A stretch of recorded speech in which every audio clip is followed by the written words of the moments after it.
Hello, my name is Tobias Berg. I'm a professor of finance and banking at Goethe University Frankfurt and a research fellow at CEPR. Today we're going to talk about the role of financial markets in combating climate change.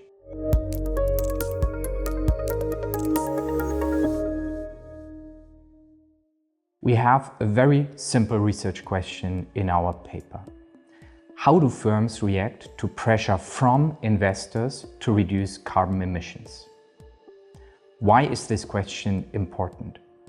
Combating climate change requires cutting carbon emissions. That's very simple. And financial markets might have a role to play. The idea is that if investors put pressure on firms to reduce carbon emissions, emissions might go down significantly. Why should investors care? Well, many investors clearly care about climate change, and from a pure financial perspective, they might also not want to expose themselves to transition risks that come with climate change. So what is the setting of our paper? In our paper, we compare carbon emissions of firms that are subject to a lot of pressure from investors. So firms that are in the limelight of investor pressure to other firms which are not so much in the limelight of investors. And we do so in a global sample of publicly listed firms from 2011 to 2021, so roughly 5 years before the Paris Agreement to 5 years after the Paris Agreement.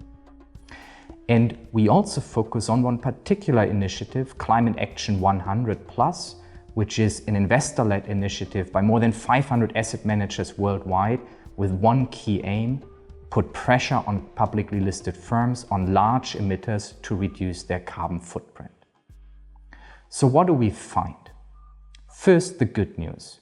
We find that firms who are in the limelight of investor pressure significantly reduce carbon emissions.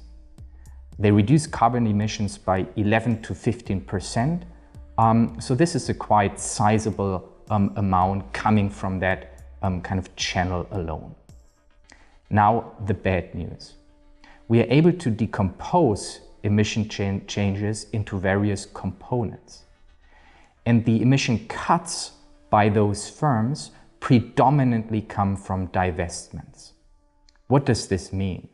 Large firms that are under the limelight and under the pressure from investors, they reduce emissions by selling parts of their operation, by selling plants or subsidiaries that are particularly highly emitting. What does this imply? It implies that yes, these firms reduce emissions.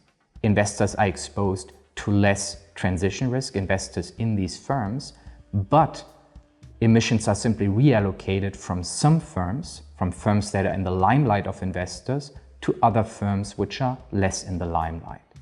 This implies, from a global perspective, from a climate change perspective, this pressure has not really helped a lot in combating climate change.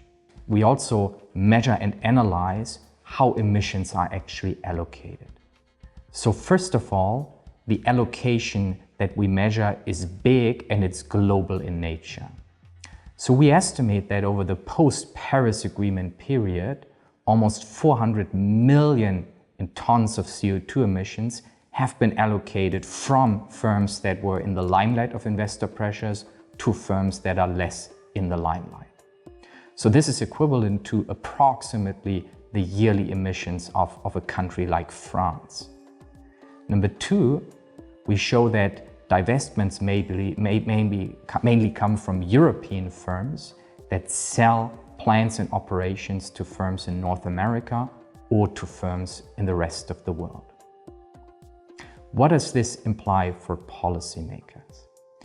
So first, the path from investor pressure to carbon reductions has not been particularly successful in cutting emissions worldwide. So this calls for policymakers to focus on cutting emissions directly where they occur, for example, via systems like the cap and trade system as we have it in the European Union.